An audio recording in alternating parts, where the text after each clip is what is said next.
Okay, welcome everybody to the Talking Minds podcast. I'm really excited about this one. And the reason why I'm excited is because I have Dea Filova. I said that right, didn't I?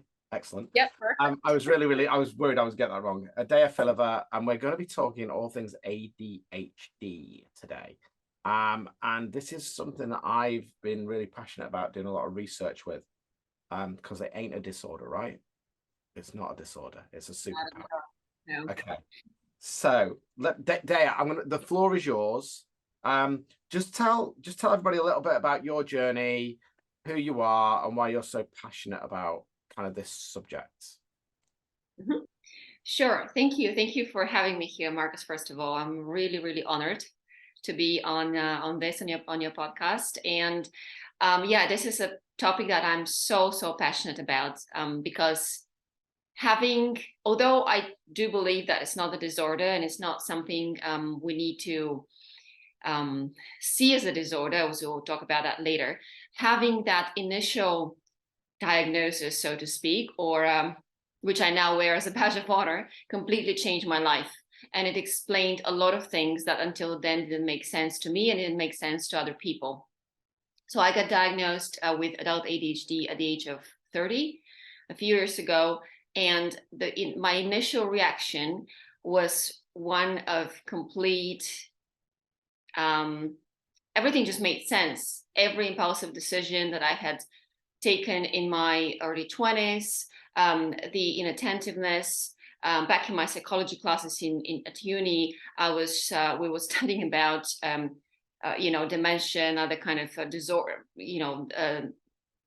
degenerative disorders, and I was joking that I have all the symptoms. I couldn't remember things. I couldn't. I was forgetting things, losing things all the time. So all these symptoms that I had all of a sudden made sense when I had the ADHD diagnosis when I was 30. And my second reaction was one of intense and profound sadness, because why did no one tell me this before? I was diagnosed before that with mild depression, with anxiety. In fact, at the same time I got diagnosed with ADHD, I also, my GP diagnosed me with anxiety. And the whole reason I actually saw the diagnosis is because I had gone a period of very, very intense stress. It was about a year of very intense stress, combining work, personal things, personal relationship. And at the end of that period, I couldn't function. My executive brain just wasn't functioning properly. I couldn't make a simple decision. And someone suggested that, a friend of mine actually suggested that I may have ADHD, to which I said, that's crazy. I was literally the best in my school in my first years, and I was doing extremely well later on in college as well. So it doesn't make any sense. I cannot be that hyperactive, inattentive kid. I was doing so well at school. I was the best, and then later on one of the best. I said, just trust me and just go and check it out. And so I did. And as it often happens with people who get diagnosed with ADHD, I also got to actually experience the medication, Ritalin, actually before I even got the diagnosis, again from a friend of mine. And when I did that, everything is like, some people describe it as putting on glasses. Everything just becomes clear. The brain fog lifts. You're able to focus. I felt like Superwoman, being able to do 1,000 things a day, and not just in this haphazard manner in which I was used to operating, but just one after the other. Like I was super powerful. Then I got the diagnosis. Yeah, like I said, the initial reaction was it all makes sense. The secondary reaction was sadness, because no one told me this before. Finally, I'm not weird. I'm not, that there's nothing wrong with me. It's a thing that exists. And from then on, I started reading all these books on ADHD, by various practitioners, various medical professionals. And I just decided that I didn't know how to do it back then. I wasn't working as a therapist back then. I didn't know how I was going to do it exactly. But I promised to myself that I would spend at least some time, some portion of my life helping others with ADHD, either discover it early. At that time, I thought I would help them discover the diagnosis. As time moved on, maybe a year or two afterwards, I kind of started moving away from identifying with the diagnosis, because I started seeing that actually it's a blessing. It's a blessing in disguise, or what I like to call it, a genius in disguise. ADHD people that I know, that I help with today, are usually extremely intelligent, very creative, very, very creative. I mean, ultimately, we're all creative. We all have a creative force within us. But with people with ADHD, that develops a lot more, and sometimes gets suppressed, as it was in my case. Up to my 30th year, I was working in the corporate world. The whole creative urge got suppressed. And once I started working on myself, it just came through again. So in some people, you see that it's suppressed, and some people, you very often find ADHD in people in the creative industries, also in sales, business owners, entrepreneurs. I was going to say, if I could just interrupt, if anybody's listening to this, just while you're listening, just go on Google and just put in famous people with ADHD, and you'll see some of the most genius people, creative actors, Einstein, like people who we hold as having just being amazing and outstanding, are pretty much all would have been diagnosed or have been diagnosed with ADHD. And I think that's, but it's if you get it diagnosed young, it can actually ruin your life, right? It can, actually. I met someone the other day whose granddaughter, I believe it was, is 16, 17 now, and she got diagnosed a couple of years before that, and that was a turning point for her. And the reason she got diagnosed is because she was inattentive, not even hyperactive, which is, you know, the usual scenario with girls. You usually don't have the hyperactive component. You have the inattentive component instead. And until then, she had a social life, she had friends and so on. And when she got the diagnosis, which also coincided with the beginning of COVID, so she got more isolated and so on. And now she's really, really suffering, self-harming, and just lots and lots of other things. And for sure, the diagnosis has had some impact on that. Can I bring, you've said this twice now, and I find this so interesting. You said inattentive a couple of times, right? And I get that, right? I'm like with you. Everything you've said so far, like, I probably have the badge myself, but I've never had a diagnosis. But like, this is why I wanted you on here, because I'm like, I know that I've probably got the badge anyway. But one of the things that I think is really important to understand is well, if somebody's inattentive or they're hyperactive or whatever it is, why is it then one of the things that they say you get with ADHD is being hyper focused? Because I think that's really interesting. And I think it's about the environment in which that person is in their creative space, and creating that environment and their strengths. Because when you look at certainly schools, it's a very narrow way. They say normal, right? So if it's a disorder, it means you're not normal. Well, if we're to pitch normal within the world at the moment, I don't want to be normal, right? No. So if the people that are running the world are normal, I say that's the disorder. Absolutely. Yeah, absolutely. The disorder, and I was actually thinking about this today before we started talking. The disorder is in the world. The disorder is in the way that children are raised, and that's not criticism or anything against parents. It's just the way things are. People are busier and busier, and that creates the initial problems in childhood development. In the crucial years, 0 to 3 years of age, actually even in pregnancy, it's when it all starts. And this is what creates the problems within ADHD, the inattentiveness, the hyperactivity, and so the inability to focus. When things don't make sense, I think this is what I wrote in the blog when we first engaged in this. When things don't make sense, people start escaping, the child starts escaping to their head. So either to their head or in the outer world, being hyperactive, bouncing off the walls, and just doing things to distract herself or himself. Or, as most girls do, not all, but most girls have this inattentive, so to speak, component, and you start escaping to the head. Very quiet, very shut down. Actually, probably if I had grown up in the Western world, I most likely would have been diagnosed with anxiety as a child, or depression. I'm not sure. One of those for sure. But because mental health wasn't really a thing where I grew up, it just, I was brought to the doctor a few times with kind of headache complaints and so on. But they couldn't find anything wrong with me because I was a well-functioning kid. So, but all these kind of behavioral problems that get diagnosed these days in the Western world, much more so, are, they are a function of the way that life is being led right now. So parents are always busy working, don't have time to attend properly to the kid. And actually, as Dr. Gabor Mate says, who is one of the most He's just a brilliant podcast with Stephen Bartlett. On the last podcast, he's done a lot on this. He is amazing. Yeah, people should check him out. He is really good. Talks a lot about this. He's a genius, of course, because he has ADHD as well. I think the guy is absolutely a genius. He has a movie on trauma as well. I believe it's called The Wisdom of Trauma.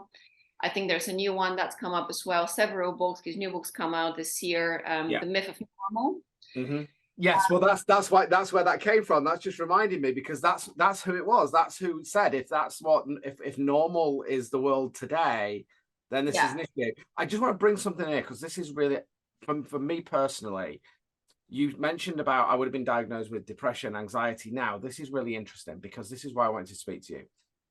My story was very similar, right? Everything you've said so far, that kind of don't really fit in. And I'm in this, it's like your spirit wants to be free, but you're locked in this coffin, right? Which is your body, that you can't express that energy. You can't seem to be free.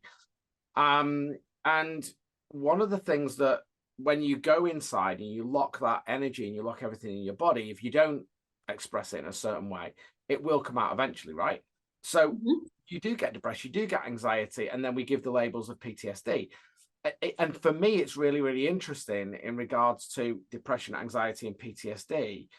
Actually, there should be some research around those people to see, do they have those traits of ADHD or neurodiversity within them? Because I actually think that is the foundation. I don't know what your thoughts are on that. Yeah, absolutely. I mean, PTSD or trauma in general, or complex trauma, is the foundation of. Is that what you mean? Yeah. So what I'm saying is that so if you were to look at, say, PTSD, it's normally what I call the big T's and the big A's, right? So it might be you got abused by your parent, or you were in a battlefield situation. My question is, why is it that some people can navigate that with a bit of counseling or a bit of talk therapy, and other people can't? So my point is that we often look, and we know this in the work that we do with hypnotherapy and RTT, is that we tend to focus on the outlying symptoms. So you go to a doctor, it's like a recipe book, right? You go, I got this, and this, and they go, oh, you have this.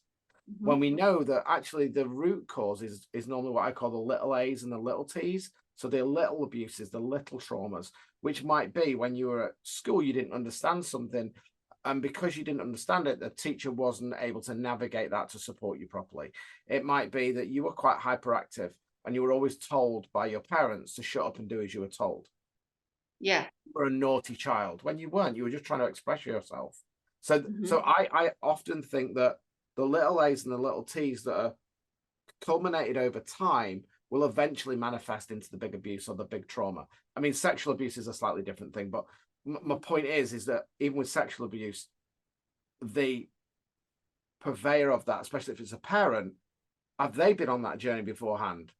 Do you know what I mean? So I think there's lots of nuances around trauma, PTSD, that are about us not being able to fit in our environment. So we don't feel as though we're in the right environment. And that's why if you put creatives in a creative environment, they'll flourish. Yeah. So lots of different questions in there. I know there's loads of stuff. I'm just unpacking a lot of stuff that's in my head. Yeah, lots of different directions I want to go into it with that one question. And of course, with my ADHD brain, I want to answer them all simultaneously. No, exactly. And I'm with you. So I was just looking at that as a whole. Is just trying to, a better way to say it is, have you heard the hunter-farmer theory? No. Yes, hunter. Yeah. So it's just that concept of, and I always explain it like this: if you took a Maasai warrior who's used to hunting out in the savannah of Africa, and you put them on the floor of the London Stock Exchange, they wouldn't be able to survive. They'd melt down. And if you put the stockbroker into the middle of the African wilderness, they wouldn't be able to survive, because the skills that those people have adapted to live in their environment suit their environment. And the problem with school and the problem with society as it is now, I just did an air quote, even though this is a podcast, is that actually it's finding where your environment is. And unfortunately, because the system is built on a very structured, rigid system, anybody who's creative, who doesn't fit into that particular square, it's like the square peg and the round hole, right? If you don't fit into there, then you're not normal. So you're basically told that this is how the world is, this is what the world should look like, but you don't have a place here. So you've got to, I think when you've got that, you've got to go and find your own place. And I think that's why entrepreneurs, people who are creative that are in the arts, will go and do that sort of stuff, because they've got to do something outside of what is normal to survive. Yeah. So so then there's to me, every person who's creative has the same traits as someone who has ADHD. So that begs the question, what's the difference between someone who's a successful business owner? Richard Branson, great example. He was diagnosed with ADHD. Lots of famous people, like you mentioned, they say, Einstein, Thomas Edison, all these people would have been diagnosed had it existed, had it been a thing, air quotes, at the time. Justin Timberlake, I think, is the most. Yes, he is. Yeah, he's another one. Yeah. So many. So I also present all these people, and I say, look, all these famous people, creatives. Da Vinci, I think, as well was on there. So this person would have had ADHD, of course. So many different things he was doing. So many famous inventors, geniuses, business owners were successful, had ADHD. So what is the difference between a successful person who is not suffering, so to speak, from ADHD, and someone who is creative and they're suffering with their symptoms and they cannot be successful in life? And it comes back to that early childhood upbringing and the school system. So I've had parents tell me, well, no, my daughter or son had lots and lots of love. It's about the school. That can be the case sometimes, but again, we need to look at the very, very early years. So creatives, business owners, people with ADHD, all creative people are all very sensitive. Now, is sensitivity kind of a learned behavior or something that you're born with? It's, for me, I think it's from, and the research I've read is a combination of the two. So you're born with a certain level. I would agree. Yeah, you're born with a certain level of sensitivity, which is also affected by the conditions that you are of pregnancy as well. So how much the mother is stressed in the first years. I actually read recently that in the last months of pregnancy, stress in the last months of pregnancy is correlated with ADHD, which makes perfect sense because the brain develops gradually. So the reptilian brain develops first, then the following structures, and the neocortex develops last. So that makes perfect sense, because from an ADHD point of view, for those of you who don't know, the kind of one of the ideas behind it is that the prefrontal cortex gets underdeveloped. Therefore, the executive functioning isn't perfect. Prioritizing, task management, time management, and so on. That's why people struggle. Have you read Dr. Rachel Gow's report on this? They did a study at Harvard around this. Very quickly, she's amazing. It's worth looking into her work. But what they discovered was, and this might be something to look into with your clients, and I've noticed this when I've spoken to people. I specialize in that area, but in the third trimester, as you said, the later where the neocortex and the prefrontal cortex are being developed, women have baby brain, and they have baby brain because of these salicylic acids called EPA and DHA, which go from the mother into the baby to help that part of the brain develop. And what they noticed was that where these salicylic acids don't go into the baby as much, ADHD can often be prevalent. Now, the other thing was that in the study, instead of drug therapy, they noticed that omega-3 was a high source of these salicylic acids. So one of the things, and the research shows this, that taking omega-3, 6, and 9 is a good thing for ADHD.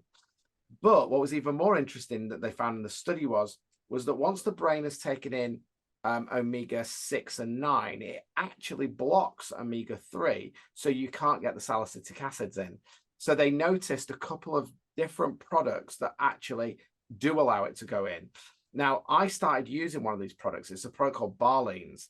And oh my God, as soon as I started to take it, my brain just fired up. Lion's mane was another one. I've been looking at mushrooms. So chaga, lion's mane, cordyceps, and all of those have that same effect of bringing that on. And a lot of it is to do with that kind of that, I'm going to say that chemical imbalance in the brain, but it's about allowing the brain to function and create the environment in the brain and the body where the nervous system can come online and all the rest Yeah. of it. So it's not just about this. Nutrition is important as well, isn't it? In regards Very to much so, yes. Supplements, nutrition is something we can talk about as well.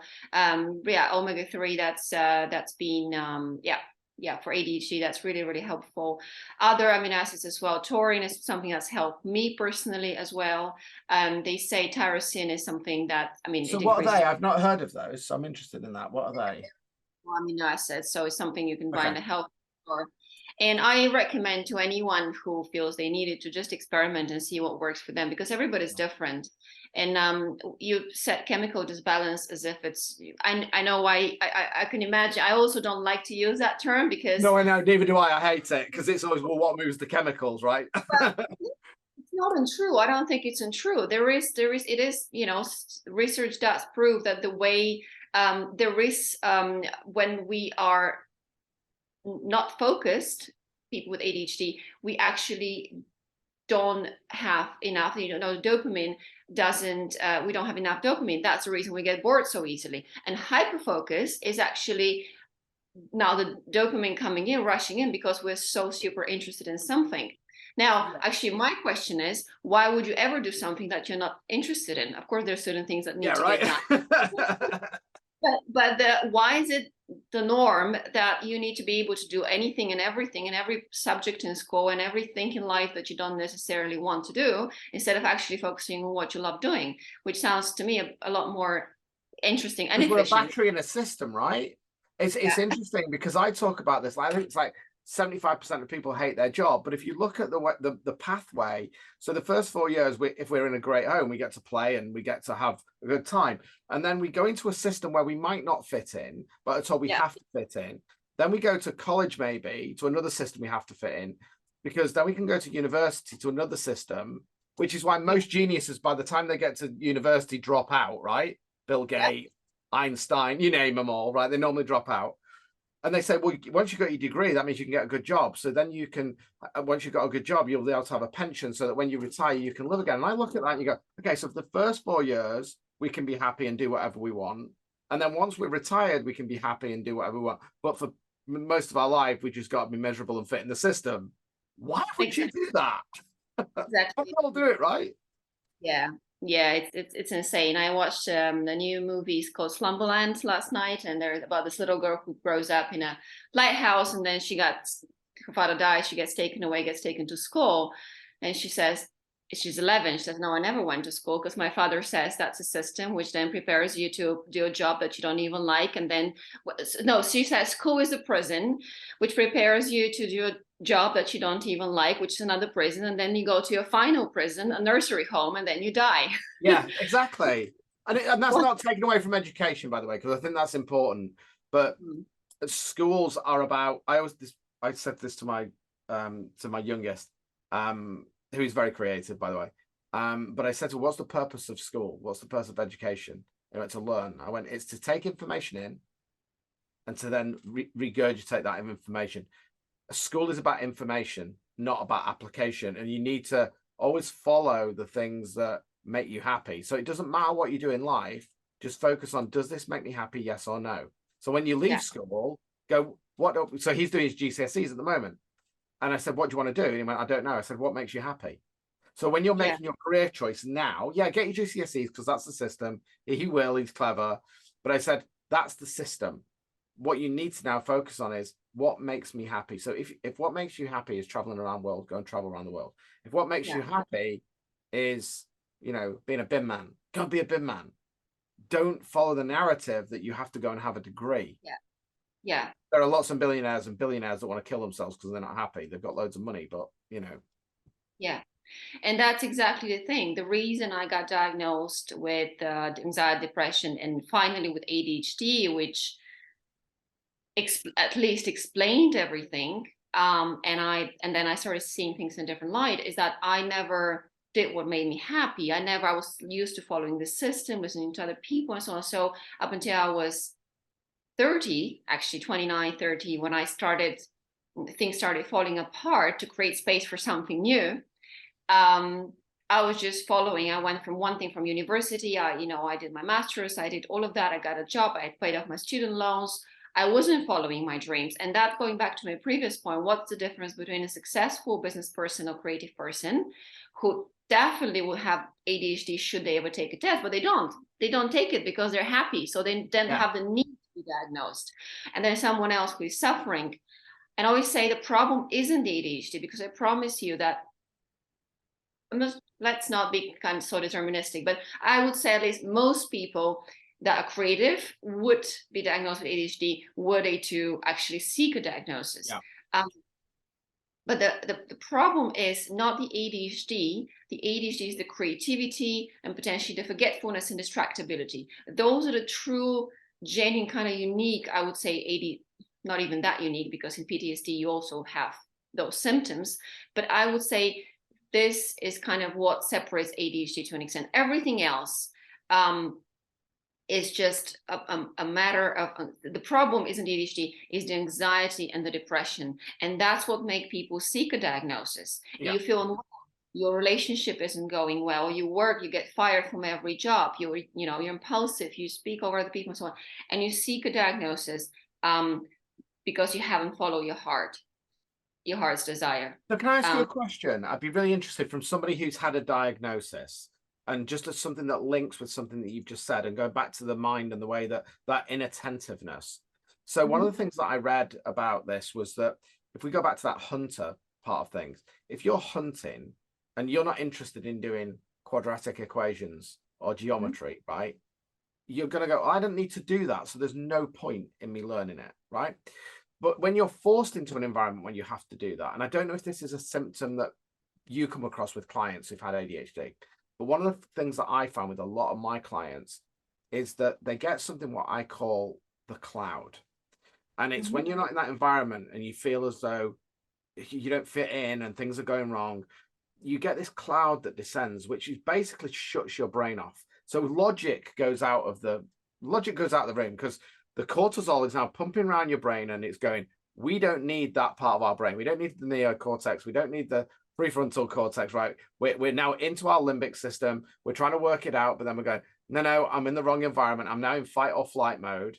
And that's where you might interrupt. That's where you might just go, because you're not coming from a place of logic. And a lot of people can't understand that. And I just wondered, that's something that I found in myself, something I found in a lot of my clients. And I just wondered, from your experience personally, did you ever experience that kind of, when you were in that place where you didn't fit in, you didn't feel safe, and that feeling is that kind of going, you shouldn't be here, you need to be somewhere else, and you got that? Is that something you've experienced? On occasion, I still do. Yeah. A lot less rarely than before, of course, but on occasion I still do. And what I do know now is that's a sign that I shouldn't be here. That's not right for me. And actually these days my body is literally telling me, and again, we can then go into OCD, anxiety. Again, that's not being yourself, right? That's your body telling you something is wrong for you. They're a result, aren't they? These things that we call anxiety and depression are a result of that environment where we don't fit in. That's what I'm trying to get to. Yeah. I know now that if I start acting a little weird or I have an obsessive thought, that's because something's telling me you don't want to be here. That's not your right track. That you don't actually want to be here. Absolutely. So then I can adjust.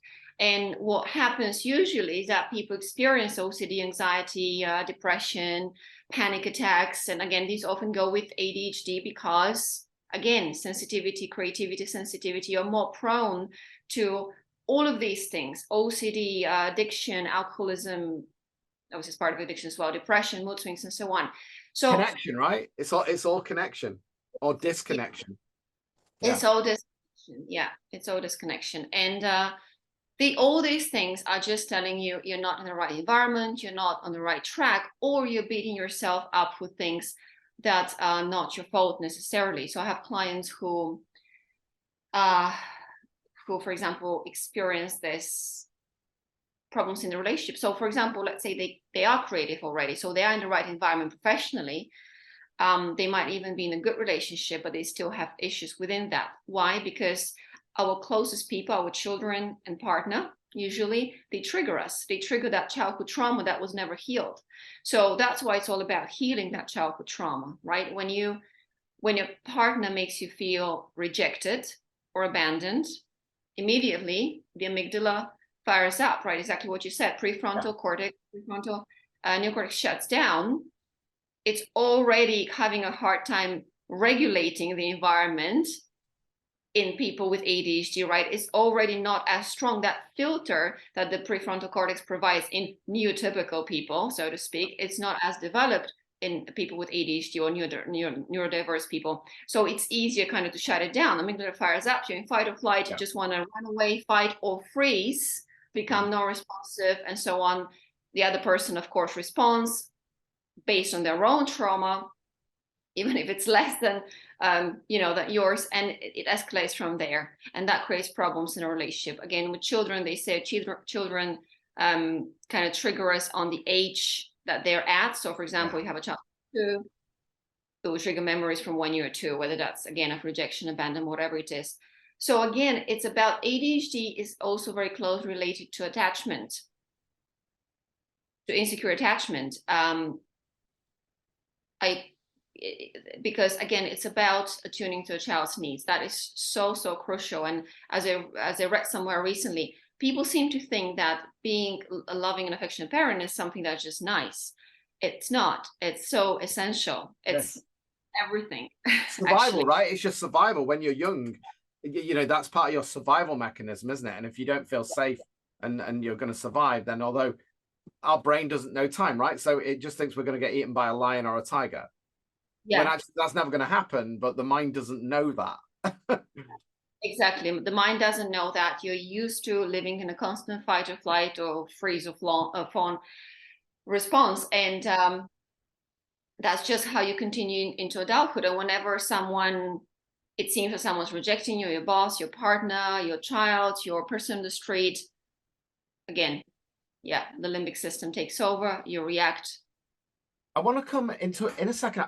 We talked about this before the podcast. I want to bring something in, but I want to segue something, because I think there's something that's really important that I think people might want to know about. And this is about connection and communication. Mm-hmm. So I'd be really interested in your thoughts on this. So as somebody who's been diagnosed with ADHD, as somebody who hasn't had a diagnosis, but I'm not going, I definitely have, right? But I don't do the I'm neurodiverse. I always say that now, I am neurodiverse.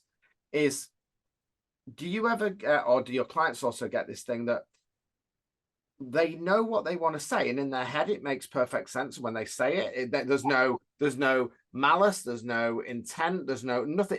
They come from a completely loving place, but when they open their mouth, it sounds perfectly normal what they're saying, but then people react in a different way, and you're saying, what did I do? And then you start that. I write a book at the moment. It's called The 4 Thieves of Happiness, which is judgment, shame, guilt, and validation. And I don't know what you feel about those when it comes to that communication aspect. If you go, I'm now being judged for what I said, and I don't know why. I feel so shameful. Why couldn't I do that? I feel guilty that I've upset that other person. And then you try and validate your response to try and explain what it is, but you can't communicate it. I don't know if that lands with you when you can understand that. Yeah. Oh yes, I can very well. That's exactly how I used to live my life, in this constant state of, I don't know what I just said. It upsets people so much, and of course it can happen to anyone, and it still happens to me. It can happen with other people. And it's also about being able to see empathy is another thing. People with ADHD, or neurodiverse people, often come across almost narcissistic in relationships. That's what I often say, because again, empathy, the part of the brain that's responsible for empathy, that's again develops based on the early years of life. Again, attunement, parental attunement with a child's needs. If you don't have that, if you've been shipped to different places, you have a messy environment, conflict, fights, arguments, being raised by different people, had a broken, in any shape or form, broken attachment, that part of the brain also doesn't develop properly. It's also about the left-right brain integration, which I thought was where you were going initially with this, being able to logically explain something, but then it might not actually match how you actually feel, and vice versa. Being able to communicate. I actually read a case about a girl who was basically completely neglected, abused, kept in a room for the first 13 years of her life or something. Her right brain was so developed, she was able to communicate without saying a word what she wanted, but she couldn't logically explain it. So again, that left-right brain integration, which isn't unique to, again, that has to do with the traumatic you can go even deeper though, because then you can start to look at the masculine divine and the feminine divine, and even the left-right brain. I've done a lot of research on this. That's then split up into various different things. But you said about narcissism, because I think this is really interesting. So I would always say the opposite of narcissism is empathy. I would say, and this is quite interesting, something just triggered in my brain, fired in my brain when you said that. I would say people who are that neurodiverse type of person, that neurodiverse person rather than neurotypical, are extremely empathetic. They're extremely loving. They come from but when they speak, it sounds narcissistic. However, Gabor Mate, I think it's in his latest book, but he also talks about this on the Steve Bartlett podcast, The Diary of a CEO. I love this. He said, all babies are born narcissists. Absolutely. Right. And I thought this was so interesting, because what he said was, he was kind of saying that we expect to be loved. We expect that we'll be fed. We expect that everybody will do everything that we think that they will do. Right. That's our natural state, that we come into the world with that, and we give and receive love equally. So it's quite interesting that you use the word narcissism, but we have a connotation about narcissism in regards to, for me, narcissism is somebody that doesn't feel empathy. Therefore, given everything we've said, is it to survive the narcissist, because we know narcissism can be linked with trauma. Again, there are probably ADHD components with narcissism. So there's kind of like two parts of that brain. Let's say you've got the empathy ADHD, who always gives and gives and gives and gives. So it's painful to always give, right? And then you've got the narcissist ADHD type that are always taking. And it's finding that balance. So I wanted to, the only reason I say that about balance in the brain is, I know that what you do is the same as me. We use the subconscious mind. We find the root cause to why people feel the way they learn to understand who they are. But one of the reasons why I do coaching, and I'm pretty sure you probably do as well, on top of that subconscious work, is you still need a set of tools to be able to ground yourself, to bring that neocortex back on, so you can bring that logical side of your brain on. So do you want to just talk to me a little bit about that? Because I know you mentioned EFT, but I'd be really interested in what techniques that you use to empower people, because that's what these techniques do, right? So it's not about that EFT stuff is great, but on its own isn't enough. That's why you work in the subconscious mind, right? But then when you put the tools with that, then you really can grab your superpower. You know who you are, you know how you can be in that environment, and you can move forward. So I'd love to share sort of what tools you use and how you're empowering your clients on that aspect of it. Once they find out, oh, I'm not a freak, I'm actually a superhero. It's a bit like the X-Men, right? Before they go to the X-Men school, they kind of got all these superpowers and they're flying all over the place and they don't know how to do it. And Professor X shows them how to harness their power, which I think that's what we both do, right? We both help people harness their power. They're driving a Ferrari at 200 miles an hour around a corner. They don't know where the brake is and how to take the corner, right? So I'd love you to share. I'd be really interested in what you do to support people, because I think this is key, that you're actually working with the left brain and the right brain. So hypnosis, right brain, subconscious, that's where your power is. And then your left brain, you're bringing, and the prefrontal cortex, you're then showing people, right, I now know how I am. I'm not a freak. So tell me a little bit more about how you really empower people and the tools that you use. Yeah. Okay. So again, I would like to talk about the narcissism as well later on. We can go back to that if that's okay, as we moved away from that, but I can talk about techniques if you want me to. if you want me to, I have a comment about the narcissism versus empathy as well, because I think that may be very. Let's stick on that topic. Let's stick on the narcissism empathy thing, and then because the thing is, one of the things I do know about people who are more neurodivergent, this podcast will probably go on for about 4 hours. So I am grounding myself to kind of go make sure that it's not going to go on for hours and hours and hours. So I'm using my tools and techniques now and having that conversation with me to go, right, keep on track. Where are we going to go? Let's get all this information out, because this could be a whole suite of podcasts, right? So yeah, I think that it's interesting to see your viewpoint on the empathy and the narcissism, because I think we're unpicking, although this is under the banner of ADHD, I'm hoping that there's people listening to this who go, I'm depressed, I've got anxiety, I've had PTSD, but wait a minute, I've noticed there's this character that is been suppressed by all of this stuff. And for me, ADHD is just somebody who's just a bit weird. And actually, I'm trying to normalize that this conversation is that this is the human experience, right? And you just need to know where you are in the human experience. So yeah, carry on. Tell me a bit more about that empathy narcissism thing. Anyone who's suffering, in whatever diagnosis they have, PTSD, ADHD, OCD, anxiety, depression, maybe bipolar, we're going to a different field. But I'd be with you. No, keep the bipolar one in there. I would agree with you. I would agree with you. Yeah, I've got enough clients that I've worked with that. Yeah. Anyone needs to just go back to basics and understand how it all works. Understand the very basics. Of course, not everybody is going to become a therapist or psychiatrist, but at least to understand the basics of human development for their own sake, and to relieve the suffering, and also for the children and future generations, because it's not just about you, it's how you pass on the trauma, as you and I both know. So you need to be the person who stops that trauma that just passed on to the generations, to their children, and so on.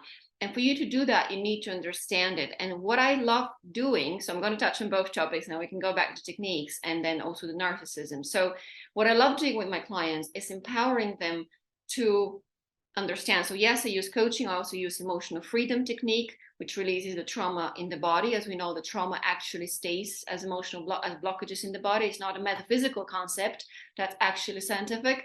So I use emotional freedom technique on top of hypnotherapy in order to help them release that trauma. And it's very good because it's for me, that's more, after you discover where it all comes from, you can just clear up everything that's still remaining there.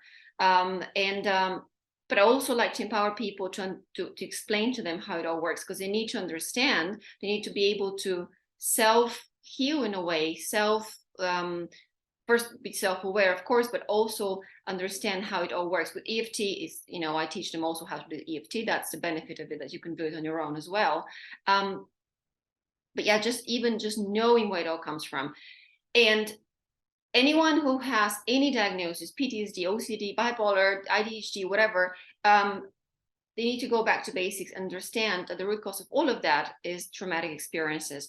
And as the body keeps a score, as I'm sure you've read that book, he says, it depends on the physician's inclination whether the person who presents with a bunch of symptoms gets diagnosed with ADHD, PTSD, or OCD. If they're bouncing off the walls and they can't sit still and they're fidgety, it's going to be ADHD. If they have flashbacks, it's going to be PTSD. If they have compulsive behavior, obsessive thoughts, OCD, and so on and so forth. So it depends on the most prominent symptoms and the physician's inclination. But actually, it's about the trauma they have experienced. And more often than not, it's not a one-off traumatic event. It's about that sustained trauma, whether it's, the little A's and little T's, right? That's why I say, for me, that's the big thing, is that it's the little A's and little T's that have happened that you, over time, and that emotion. And as Dr. Gabriel says, the trauma isn't what happens to you, isn't the rape, isn't the abuse, isn't the beating. It's what happens inside of you, and who's there to hold your hand through the 100%. Process. Yeah. To get abused or attacked or raped and so on. And people tell you it's your fault. You should have been there. You should have been dressed like this. That's the trauma, or that adds to the trauma in this case. And this is why I have clients who say, well, and it was me as well. I said, well, I've never been abused. I've never had anything kind of physical so intense. I had never had any big T trauma. How can I be, what's wrong with me? Why am I not feeling okay? And I have clients saying the same thing. other people have it much worse. Mm. So why am I feeling this way? And actually, it's one way we shut people down and feelings down. Don't worry about it. Other people have it much worse. Sympathy, And right? Sympathy divides, empathy connects, doesn't it? And when we say that, Brené Brown does a great thing on that. Sorry for interrupting you. I did it. I'm allowed to. You understand why I did it. But no, I agree. I agree. Is that one of the things that a lot of people do, and I think people who are more neurodivergent, because you feel energy a little bit more, is that when somebody's sympathetic to you, they're coming from their perspective, and they're going, okay, it might be better. I remember when I had the breakdown. I was told, don't worry, it'll all work out in the end. And I was like, no, it won't. I was like, I have a complete meltdown. My life is over. Da, da, da. My head's running all over the place. And yeah, often all you want to hear is, that sounds shit. That's yeah, it. That's all you want to hear. You don't want to solutionize it. You just want to go, that sounds shit. If you want to yeah, speak about it, I'm here. And all of a sudden your body goes, okay, I feel safe. yeah, yeah, exactly. Is that understanding, that connection again comes back to connection, understanding, empathy. Um, Again, Philippa Perry in the book You Wish Your Parents Had Read. I'm sure you know it. Many people. No, I've not come across that one. I have to add It's a that to my massive Amazon Audible list of books that I'm always in. It's a wonderful book on parenting, which I think is also useful in every situation and any relationship as well. Even if you're not a parent, I would recommend it. The book You Wish Your Parents Had Read and Your Children Will Be Glad You Did. Philippa Parrish is a UK psychotherapist, really, really good. And she talks about the way we shut children's feelings down, which then teaches them to suppress feelings, become avoidant, dismissive, anxious, and so on, clingy, and so on and so forth. Back to the narcissism versus empathy comment. I do believe, I think I mentioned that the other day in the post that we connected through. I don't think I'll ever meet a person with ADHD who is just mean or uncaring. I don't think that ever happens. I think people with ADHD are very right-brained. In fact, it's being on the autistic spectrum. That's one of the main differences between absolutely right brain and very, very caring. What I said is that they come across almost narcissistic, and the reason in that stress response, that kind of lack of attunement, you've not learned to understand your own feelings, and you're having a difficult time interpreting other people's feelings. Again, going back to childhood, that sort of connection to say, I know what I'm feeling, and I know I shouldn't speak right now because this other person is not feeling well, just kind of reading. It's not that you don't have empathy, it's just that you have a hard time reading it, if that makes sense. Yeah, well, this is what I'm saying. It was just something you said there, and that's exactly what I'm saying. Is that when you say something, you think it's perfectly fine, but it doesn't come across the right way. What just hit me really hard around narcissism is that we pretty much know, most studies show that anybody who's narcissistic has come from some very complex trauma. There's some trauma happened in their life, and I'm just wondering where with something like ADHD or autism, where they're very sensitive on that way, is that somebody with narcissism has that part, but they've been so traumatized that they've had to go completely left brain and lock their self away, so they don't even allow themselves to access that aspect because they're unsafe if they do. So they've gone, I'm not even going there. And that's why with narcissists, you can't really have a conversation with them. You can't really put your point across. And from the studies that I've looked at around narcissism, is that it's a very much a survival instinct. It's the equivalent of where with the ADHD, you're focused on the lion not coming at you. So you're aware of your environment, you're hyper focused, so you can deal with that when it comes up. But with the narcissist, is the lion's in front of you, so about to kill you, and you're just going to stab it. Everything else is now shut down, and you're not ever allowed to come. So the narcissist is always in that fighting mode. They're always, but it's become so familiar that they're not even aware that they're doing it. So it just seems there's a lot of it from what you've said. When we look at trauma as being the root, whether that be big trauma, little trauma, whatever it is, everything we've said so far is trauma focused. And I just wonder whether the traits that people have that we would call ADHD or more neurodivergent are actually the same traits that narcissists would have. It's just that they are the other end of the spectrum, where they won't even let that out and entertain it or anything like that. They're in such survival mode within their mind and within their body. Their nervous system is so locked up that they can't even open that up and won't even let anybody in. It was just an observation. I just thought it was quite interesting that they're polarities of each other, but actually the root cause is probably all the same. And it depends the environment in which that has come out. Exactly. And some people with ADHD lie as well. So I think you mentioned lying as part as a narcissistic trait. I mean, some are very sensitive, like me. I cannot stand. I have been actually. Some are painfully honest, like me. I'm the same. I'm crap at lying. I can't do it. People can see right through me. Yeah. Exactly. I just, and when I sense it in other people, it used to, especially in the past, just drive me crazy when I sense that someone is saying one thing and then contradicting. You feel it, don't you? You can tell. There's a sixth. I think that's why I was such a good police officer. I knew without any evidence when somebody was lying. I just needed to go and get the evidence. Yeah. Yes, exactly. I was told once that I should have studied criminal psychology, and probably not too late. Maybe it's not too late to go into that as well, which is actually another topic that maybe going a bit away from ADHD, but that's something I'm really passionate about. Again, people who do become criminals in some way, that again goes back to trauma. It's not fitting into the system. Yeah, and by punishing them, we perpetuate that trauma. Yeah, absolutely. It's not actually solving the problem. What were we talking about? Well, this might be a good, I think just to conclude where we are at the moment, if we just take the labels off everything, OCD, ADHD, narcissism, I think the journey that we've kind of come on so far is that we've identified that somebody who is neurodivergent rather than neurotypical, it has just a different way of looking at the world. That whatever that journey has been, whether it's been in this life, whether it's been former lives, whatever it is, you just see the world differently. It's no different than the way that a lion with forward-facing eyes sees the world that way, and a rabbit sees the world from it's the same world. They just, their perspective and the way they view and interact into the world are just different. And yeah, just one's right and one's wrong. It just means that that's the way that they see the world, they experience the world. And then on top of that, those people that see that world then come across certain traumas, and that trauma could be something that is put upon them, or the trauma might be the environment in which they're in. Would you say that that's kind of a conclusion so far?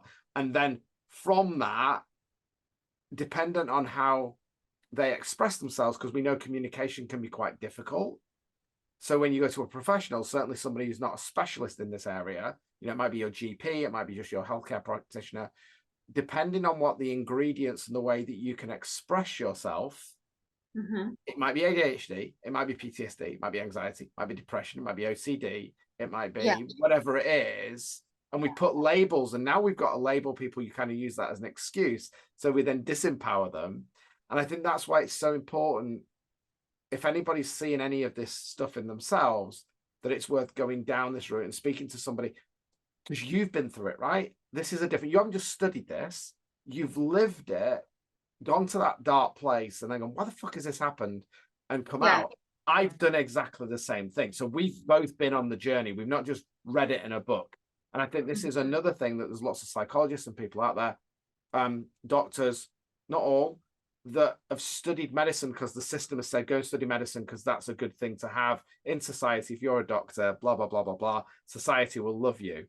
And this is where I think it's really important, and I'm passionate about this, to say it's not any particular person or any particular technique that will help you. You mentioned EFT. It's about finding that person who you can find their story in them. So I'd just like to, as we're coming towards near the end of the podcast, I'd like to really link that story and why what you do, using hypnotherapy, using RTT, using EFT, using the coaching, understanding all of this sort of stuff. Why would it that if somebody feels that maybe something resonated in this conversation today, where is the benefit of coming and having a conversation with you about it rather than going to their GP and getting some sertraline to numb their brain out, which is pretty much what most people are told. Take some sertraline, we'll just we'll get rid of the cortisol, but we'll also get rid of the dopamine, the serotonin. We'll get rid of everything. We'll just numb you out, and you can just sit there, with no feelings whatsoever. Tell me why, like me, you're so passionate about telling people that these type of complementary therapies are actually useful, and how you can empower that person to get their life back on track when they think they're just a weirdo freak. Sure. Well, that's actually part of my story, which I didn't share in the beginning. So again, a couple of things I want to say at the same time.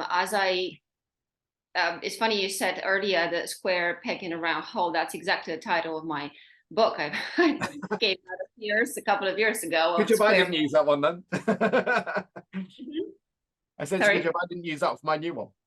Yes, yeah. Well, you can. I call it a square peg achiever because that's the thing. People with ADHD sometimes overachieve, but they always feel that they are underachieving something, and they always feel that they're a square peg in a round hole. And as I wrote there, it's about healing. It's the first step to everything is self-awareness, and I talk there about the virtuous cycle of personal development, so to speak, and healing. So the first step is self-awareness. Then you have to commit to the process because it can get tough, and a lot of people pull back.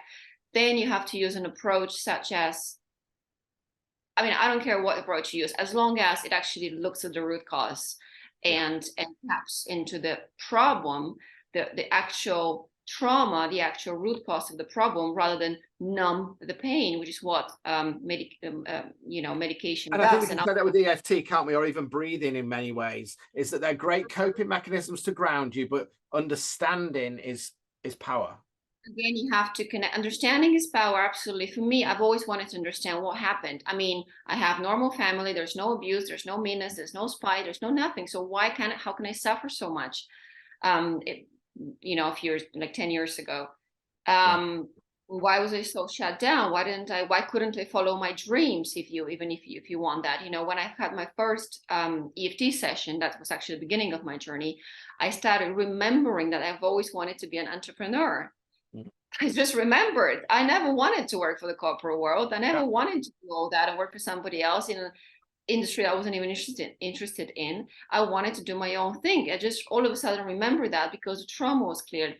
So anything that works with the body as well, breath work, anything psychosomatic, and then there are many approaches out there. And yes, it doesn't matter what approach it is. It matters that you resonate with it and that you resonate with your therapist as well. And it's all about the trust. As we know, it's proven. It's about the belief in the practitioner, the approach, and something that works for you. But something that works with the body as well, and on a subconscious level, is very important, because what happens in trauma, as we know, it gets stuck in the body, and also there's the dissociation, the mind and body. So connecting with your body is really important, even if we're not talking about intense PTSD, big T trauma. Even in the small T trauma, you still dissociate to some extent. And again, that's what ADHD is. You live in your head, you distract yourself because the environment was too difficult to handle, the conflict or the messiness. The ADHD brain is used to a mess. That's the main thing. And that's probably the main difference between if you want to kind of pinpoint the trauma, big or small T trauma that people with ADHD have gone through, there has to be an element of mess, either conflict in the family or kind of changing hands, being shipped to different places. It just doesn't make sense. Or, a family structure that is, it just doesn't make sense. I have clients that, the family structure changed in such a way it just completely messed with their brain, where their best friend became their kind of step sister, step brother. It's just all these kind of different things that a child cannot explain. There was no one to help them comprehend. That's what creates the mess. That's what creates the confusion, and therefore brain fog. And you're like, okay, this doesn't make sense. I'm just going to shut down. And then you become inattentive, or in some cases hyperactive, and so on. So before I started talking about about the book and healing, so why should they come? Yes, I actually started with medication, right? I was diagnosed with ADHD and anxiety at the same time, so I was on the full range of modern day medication, as I like to call it. So I was taking sertraline, Ritalin, and diazepam. So for when the anxiety was so high, I couldn't even function. And then 6 months later, I thought to myself, I don't want to go on like this for the rest of my life just to function. And initially it was great. You know, I could function again. I got a new job. It was great. Got a pay rise. But I just thought, I still don't like my job. It's still meaningless. It's just that I'm functioning much better than before. I don't Yeah. want to live on this life support just to be functioning and making, you know, We don't want money to for cope and manage, right? I love it with anything that's mental health based. We go, well, if you do this, it'll help you cope and manage. And I always say, if you've got a broken leg and the doctor went in and said, I'll tell you what, we're going to drug you up so that you don't feel the pain. Just walk on the other leg and then come and speak to me every 5 days about how you're getting on. They'd get disbarred. But with mental health, we don't set the environment, because when you've got a broken leg, what does the doctor do? They put the bones back in place so it's the correct environment so the healing can happen. And that's what we do with the mind, right? It's about creating the environment where the mind can heal, where the body can heal, where the nervous system can reset itself, and then you then learn how you can then walk again. Exactly. Yeah, I love that. I love that, Marcus. I'd never used the words cope or manage. You know, I know sometimes people use the word manage anxiety. Yes, there are times when you need to manage, but ultimately you want to heal and change the internal environment. So that shouldn't be our everyday state, right? It's like we're always going to go through difficult times. And that's just the human experience. And that's why we have a limbic system, because our limbic system is there to go, oh, this is different. I always say to my clients whenever, I can't remember the lady's name. It's Dr. Sarah. She's a psychologist. I love this. She said, when the cloud descends, and she says, notice the cloud. Notice you're not the cloud. So when it comes to ADHD or PTSD, I always say the, not my. All right. So it's like, notice the cloud. That's interesting. And then when you're having a good time, notice the sun. That's interesting. You're not the sun. You're not the cloud. You're the sky, and there's infinite possibilities. And I think that's what when we work with clients and we can empower them and we go, oh, that's the ADHD, or the thing we call ADHD. That's my over talking. That's me over talking to somebody. That's me doing this. I'm getting a bit hyper. You go, oh, I'm noticing that now. I'm not that. I'm just noticing it. Okay, breathe. Yeah. Just come back online. Yeah. You know, and I think that's the power of what you do. It's the power of what I do. It's we allow people to notice the experience rather than being the experience. Yeah. Notice and even celebrate. I mean, sometimes you think, oh, okay, but I did that session. Even me, after the first time I had an EFT session, like I said, that was my first experience with transformational therapy. And then even after my RT session as well, I thought, that's it. I'm fixed. It's done. Everything is amazing. Work is never done. Same with my clients, you know, I say, don't feel discouraged if something doesn't go by plan, because, you know, you might think, oh, I'm fixed, everything is great, I'm going to do this wonderful thing, and then something goes wrong, and then they react to that, don't respond correctly, they start beating themselves up. Well, no, it's just the next layer. It just means that something's been healed, the layer has been peeled, and then you go to the next one and the next one and the next one. And again, like you said, having that self-awareness, the ability to step back and observe, rather than wallow in that guilt and shame and whatnot, and just know that you have the tools to, or kind of the self-awareness to heal, you know what to do, or you know that you have the courage to seek help, or whatever it is that you need to do. Or maybe it just comes down to self-regulating through breathing, or through breathing, tapping, meditation, whatever it may be. So all these tools are really, really important. Yeah. So again, having that knowledge and self-awareness, absolutely. And knowing, again, with ADHD specifically, it's knowing that you celebrating your uniqueness. I mean, I can't emphasize that. I love calling it genius. Absolutely. Yeah. I honestly believe is true. And knowing that you think differently, like you say, we notice things that other people don't, little details. And you can say that's, again, based on the trauma, the hypersensitivity that we've developed to little reactions from people that we had to potentially protect ourselves from. Now that's the gift, noticing those little details, whether in a creative profession or in like our profession, or like in everyday life, noticing things that other people don't. That's a very, very typical thing for ADHD people, and that's a wonderful gift to have. So again, celebrating that uniqueness, and then working through the things that you don't want to do anymore, you know, the reactivity, the impulsivity, the speaking and offending people, whatever it is. Do you know And what? they, Maria Folio, just sorry to interrupt. Maria Folio said this thing it was on Stephen Butler's podcast, Diary of CEO. It's my favorite podcast at the moment. That's the reason why I mention it. And she got a diagnosis of ADHD. But what I thought was wonderful was that the way that the doctor said it to her was congratulations, you have the gift. and can you imagine what difference that has made to her for her confidence? Oh, yeah, and now she's smashing it as a female entrepreneur. You know, she's got a show, she's got her books, and just to say that, I think that's the thing.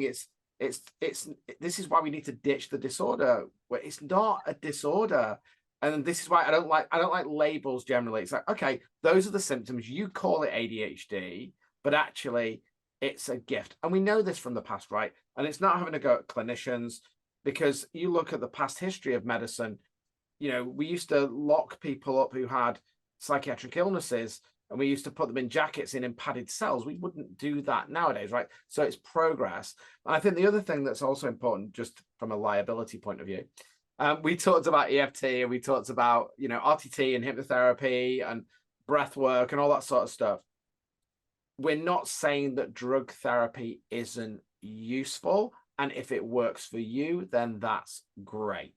I think it's just say, and if you have got ADHD and you're on drug therapy, don't come off it and say, listen to this podcast and I've come off my meds and I'm going to go and do breath work. We're not, obviously, always speak to your GP, always speak to your clinician. I think what we're trying to say here really is that it isn't a disorder.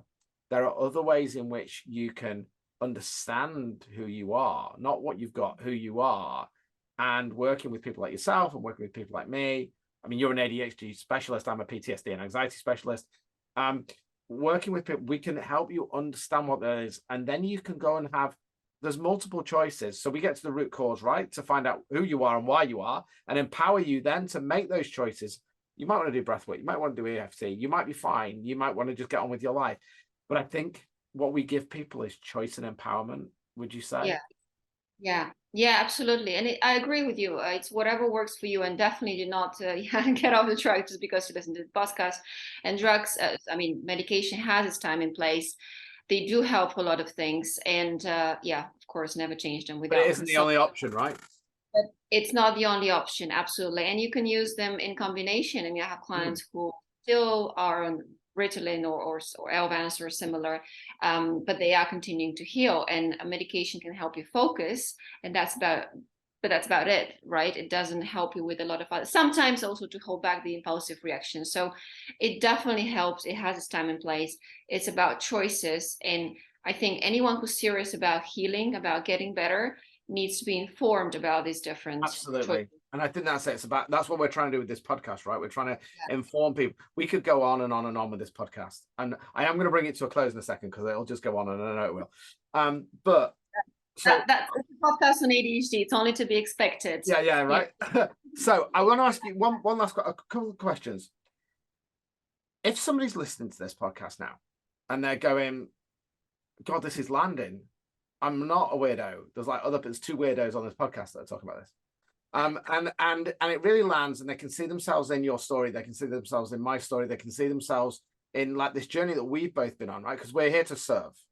At the end of the day, we've been there, we've done it. I think we both said this before, but my thing is, I never want anybody to go through what I did. I'm pretty sure that's your mission as well. That's your dream. If you're going to give somebody, they always say it's good to talk. And again, I've often found that when you open up and say how you're feeling, depends on who you talk to, depends on what happens next. And again, if you don't speak to the right people, then you close back in and you don't go and get that help. So that said, if you're going to give somebody one tip to take away, if they've taken something from this, what's the first step that you would get them to take, besides getting in contact with you, because we'll come in that in a second? But what would be the one thing that you would say, you know, to that person, if they were in front of you now and going, I'm feeling the fear, I've kind of opened up before, nobody's ever listened to me, but I see myself in this story. What would be the one tip, if you could give them one tip, or maybe a couple of tips that they could take right now? What action could they take right now? Right now. So many things come to mind, but for me, it's understanding. Again, it's healing. You have to heal. My motto is heal because it can be done. So I think that leads on to the next thing then. So I think it's obviously a topic that you're passionate about. It's a topic where I'm sure you talk about that on social media and places like that.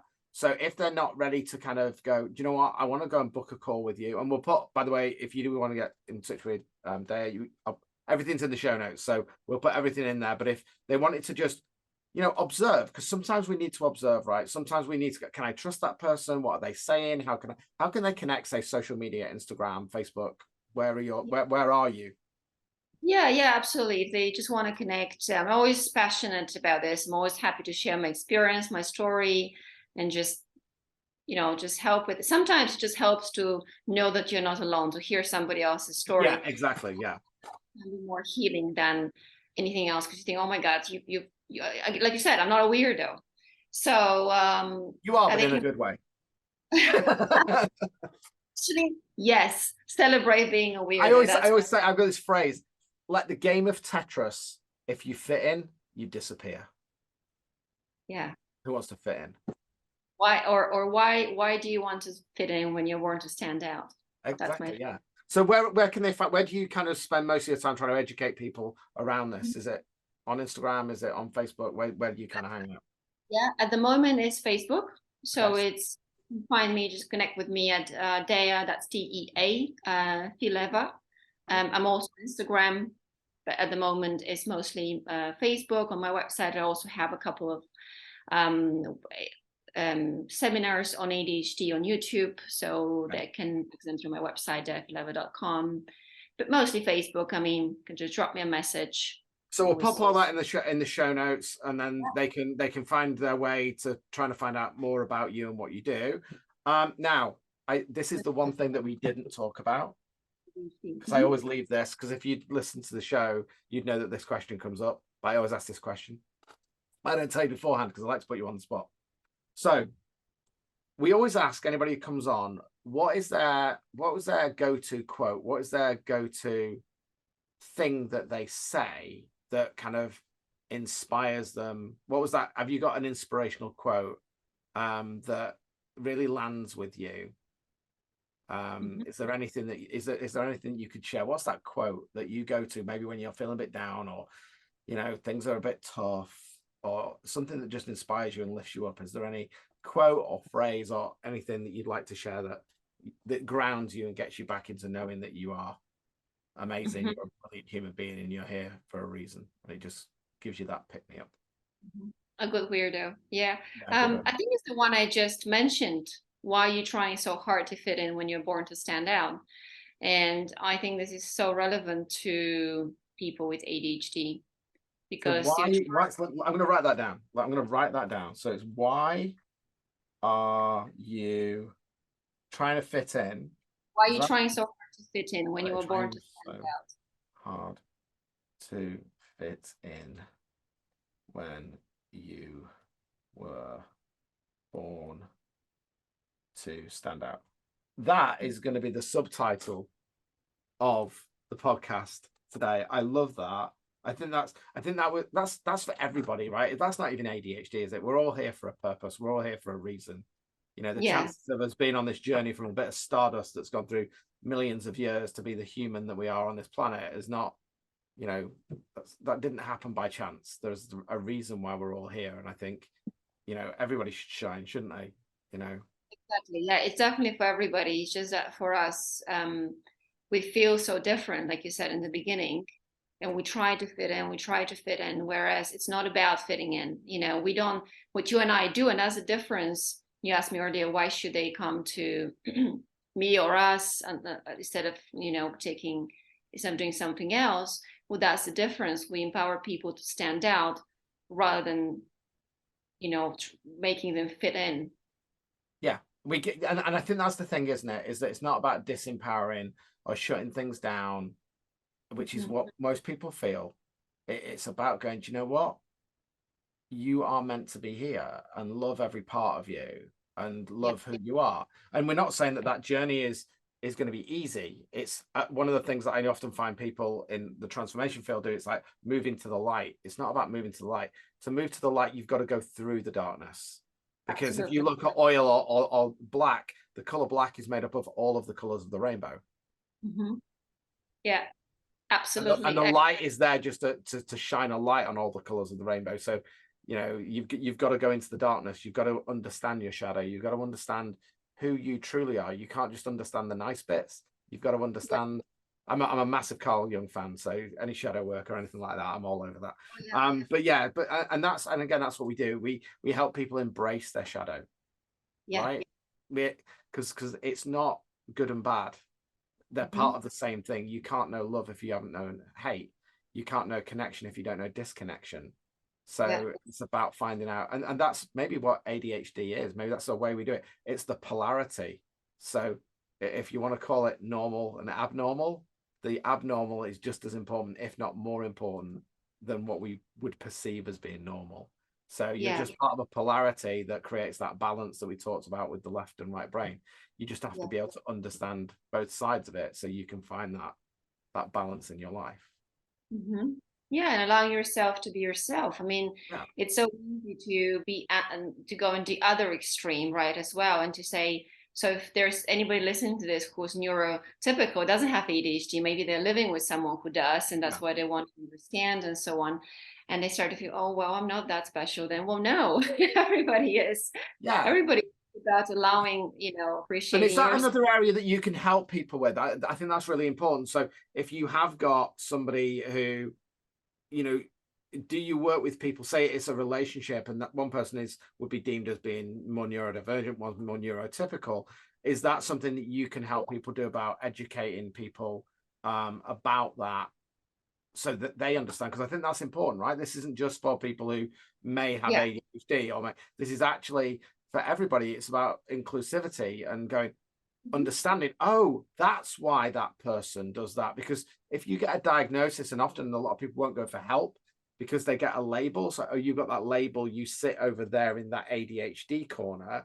That's not what this is about. It's about understanding that inclusion, integrating, because if we can integrate, we need both, right? We've got those people that set the rules and are not very creative. They're important because that stops the crazy people like us going off on a tangent. So we need that. We need that balance. But equally, the world will never progress unless you've got people that are creative, that can think outside the box, people that are going to push those boundaries, which is the qualities of people that are a bit more neurodivergent. So it's not them and us. It's coming together as a whole. And when we work together and understand each other and how we fit into that environment and where we should be, surely the world has got to be a better place, because it's pretty screwed at the moment, hasn't it? Yeah. Yeah, like you said, that's the real issue. Yeah, it's about understanding. I mean, everybody's, again, to quote Dr. Gabriel, everybody has, or everyone really, I mean, a lot of people say that, and I believe it as well. Everybody has a creative power. It's just some people operate different in a more methodical way, and even some creative people operate in a more methodical way. So one of the problems is that we try so hard to categorize into different diagnosis, categorize people into this or that. So, and it's all about, like I said, understanding, coming together. People who live with people who ADHD and they themselves are more neurotypical, if we want to put a label on it, they sometimes really, what's one feedback I get on my content is that it makes sense to them now. They're having a really hard time understanding that person who has ADHD, and so yes, it's really, really important to educate those people as well. And yeah, it's all about bringing it together. So it's on the one hand, and I do, yes, like you said, it's for everyone. It's for people with ADHD to understand themselves. It's for people with ADHD to communicate to their partners. And yes, that's something I do help them do as well. If they are in a relationship, if they want to do it, because it takes both. And when you take responsibility for the way you are, so I always say it's not your fault. It's not your fault what happened to you. It's not your fault that you grew up in a bad environment, that your mom and dad weren't as attentive as they should have been. But it's your responsibility to change, and it's your responsibility to grow. And again, someone said, I don't remember who now, you don't have 50-50% responsibility in a relationship. It's 100% and 100%. So Yeah, when you you're take, after two wholes, not two halves. exactly, a half person, that means another half, and Yeah, then you have a codependent relationship. Great. No, yeah, when you take 100% responsibility, you come from a place of, yes, I may have ADHD, I have these traits that some are great and some are not so great, because maybe every now and then I hurt your feelings, but I'm working on it. I really am. But this is where you can meet me halfway because you understand. And same for the other person, right? Don't use it. I mean, some people, I have ADHD, so always forget. I sometimes say, oh yeah, I have, jokingly, I have ADHD, so I'm late, but I'm sorry, and I'm trying to get better, and so on. So when you come from a place of putting things into context, it's okay. When you come from a place of, I have ADHD, so I'm excused, that doesn't work. yeah. And I think that's important. I think that's really, really important. And we're going to have to wind the podcast up. It's going to go on forever. But yeah, and I want to just end this to say, I think that where that conversation went, I think we need to ditch the label. We can use it, but understand it that it's just a label and that's it. And I think it's about integrating and understanding what ADHD really is. And I never normally do this on the podcast. I should do it more. But what I want to do is that if you are listening to this, whether you are neurodiverse, whether you're neurotypical, please share this podcast. And the reason why I'm asking you to share this podcast is that we've gone into some real topics and subjects that are all about what's happening in the world at the moment. I think that we picked up on a lot of topics of disconnection, people feeling, displaced, people not having the energy, depression, anxiety. And it may well be that somebody listens to this podcast today and recognizes and realizes that they're not a freak, that they're not a weirdo, that they're just having a human experience, and that there are opportunities to get support and help that isn't just around talking. We're both really passionate about this, and that's why we do the work that we do. So I just want to say, Dave, thank you so much. And I'm going to close the podcast down because I've got more questions. Maybe we need to do a follow-up on this. But yeah, so if people can share this, but we're going to put everything in the show notes, how they can contact you, how they can get in touch with you. And as I say, please share this podcast because I think, this has been one of my favorites that I've done for some time. So I just want to say thank you very much. And yeah, do you want to say goodbye to everybody before we close it down? It was an absolute pleasure to be here with you, Marcus. I also could go on forever on this topic, and it was lovely speaking to you. Thank you so much to everyone who's listened to this as well. Thank you for getting through to the end. And yes, just please share it. And I'm sure it can help so many people. It's about understanding. Understanding really is power. And having that self-awareness and also awareness of the other is really what's the most powerful and most healing thing. Awesome. If you enjoyed this podcast, please share, because that share could actually change somebody's life. Thank you so much.